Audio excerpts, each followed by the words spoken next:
এখানে আরেকটি বিষয় লক্ষণীয়, সেটা হচ্ছে প্রথম যুগের মুসলিমদের মাঝে তরুণদের ছড়াছড়ি।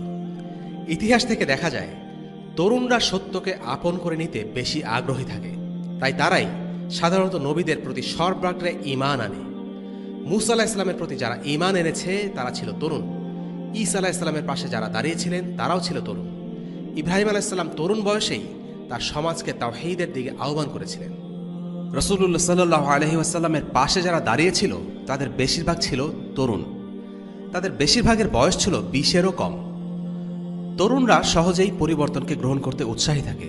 যাদের বয়স হয়ে গেছে তারা সাধারণত সমাজে প্রতিষ্ঠিত অবস্থায় থাকে, তাদের পরিবার আছে, স্ত্রী সন্তানদের প্রতি তাদের মায়া কাজ করে, তাই তারা ঝামেলায় জড়াতে চায় না। সত্যকে গ্রহণ করতে গেলে অনেক বাধা বিপত্তি আসে, তারা সেসব বাধা বিপত্তি নিজের গায়ে নিতে চায় না। যতক্ষণ তারা আরামে আছে, তাদের পরিবার সুখে আছে, তারা কোনো ত্যাগ স্বীকার করতে চায় না, বরং তারা কর জোরে বেঁচে থাকবে কিন্তু সত্যের জন্য কিছু ছাড়বে না। আর যারা ত্যাগ স্বীকার করে সামনে এগিয়ে যেতে চায় তারা হচ্ছে যুবক।